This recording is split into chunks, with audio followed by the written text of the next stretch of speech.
안녕하십니까. 월간조선 권세진 기자입니다. 4월 7일 서울시장 보궐선거를 앞두고 국민의힘 서울시장 후보 경선 본경선에 4명이 진출했습니다. 나경원 전 자유한국당 원내대표, 오세훈 전 서울시장, 조은희 서초구청장, 그리고 오신환 전 의원까지 4명인데요.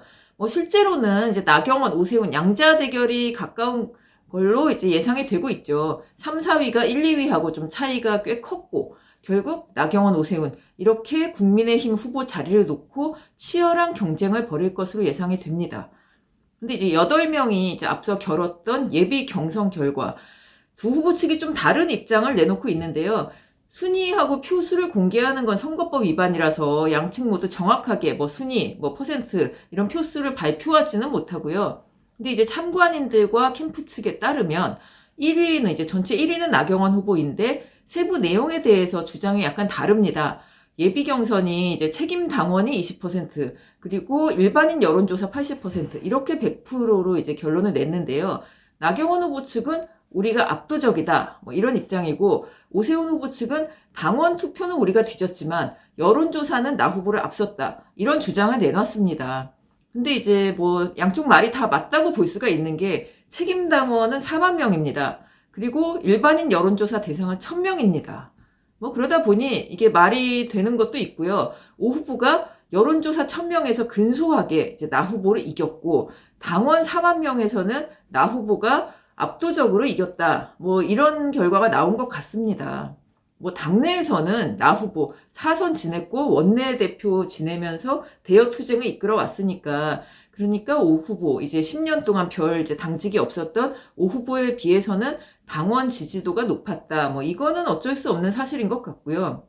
이런 예비 경선 결과를 놓고 봤을 때 이제 본경선은 어떻게 될까요? 그걸 좀 예측해 보려고 하는데요.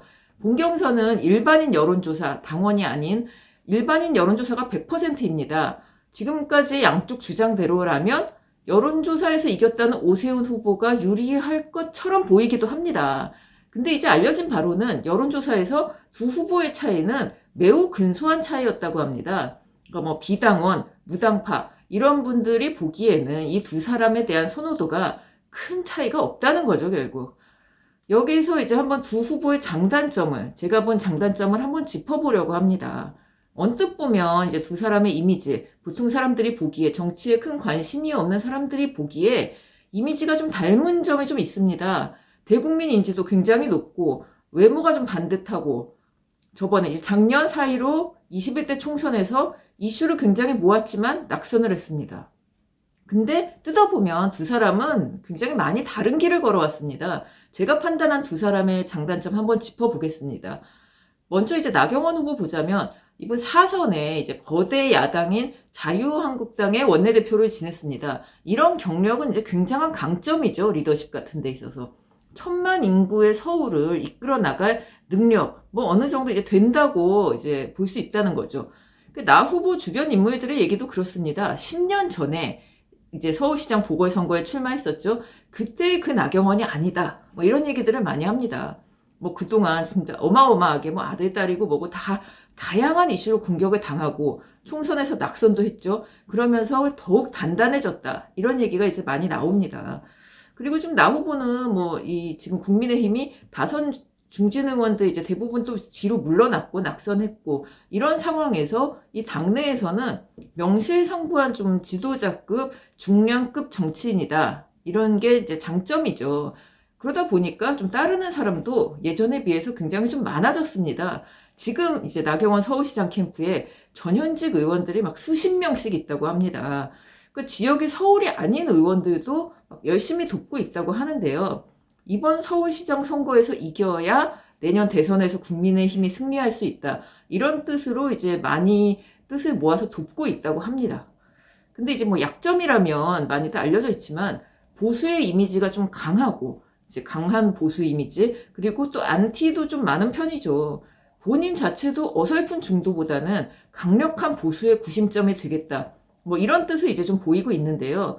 보수에 이제 반감을 갖거나 나는 중도다 이런 시민이라면 그렇게 곱게 보이지는 않을 수 있겠습니다. 이게 그분의 이제 약점인 거고, 또 오세훈 후보도 이제 한번 장단점을 보자면 이분의 이제 장점은 분명합니다. 서울시장에 2번 당선돼서 서울시장을 지냈죠. 그러니까 이번에 당선되면 바로 내일부터 서울 이끌어 나갈 수 있습니다. 이번 보궐선거 이제 당선되면 인수위원회가 없죠. 뭐 사람 끌어오고 이럴 시간도 없이 바로 시정에 돌입해야 됩니다. 뭐 시간도 1년밖에 없습니다. 이거를 이제 할 수 있는 사람, 이제 오세훈밖에 없다. 뭐 이런 얘기가 나올 수밖에 없죠. 이분 사실 서울시장 시절에도 굉장히 이제 좀 두각을 나타냈습니다. 뭐 디자인 서울 있었죠. 강남북 균형 발전에도 공헌을 많이 했습니다. 그 수도권 대중교통 체계도 많이 이제 안정을 시키고 체계 개선했고 이런 좀 많은 업적을 이룬 사람이죠, 사실. 그리고 이분이 또 서울시장이 된다. 그러면 박원순 전 서울시장의 10년간 뭐 사실상 후퇴시켰던 이 서울의 경쟁력을 다시 끌어올릴 수 있을 것이다. 이런 기대를 갖는 시민들도 많이 있는 거죠. 근데 이제 뭐 약점이라면 이분이 이제 서울시장에서 물러난 지 10년이 됐는데 그동안 정치력을 제대로 보이지를 못했습니다. 국회의원 선거에서 뭐 이제 관심을 많이 모았습니다. 종로에도 나가고 광진에도 나가면서 관심을 끌었는데 2번 다 떨어졌고 또 자유한국당 당대표 선거에도 나갔는데 황교안 대표한테 떨어졌습니다. 그러니까 나경원 후보가 오세훈 후보에 대해서 10년간 쉰 사람 이런 표현까지 쓸 정도로 10년간 사실 좀 해놓은 것이 별로 없는 것 아니냐 뭐 이런 약점이 좀 있다는 거죠. 뭐 이런 여러 가지 상황에서 볼 때 각각 장단점이 좀 분명합니다. 그러다 보니 시민 경선, 뭐 여론조사에서 누가 딱 유리하다, 뭐 이렇게 말하기가 아직은 좀 어려운 상황이겠죠.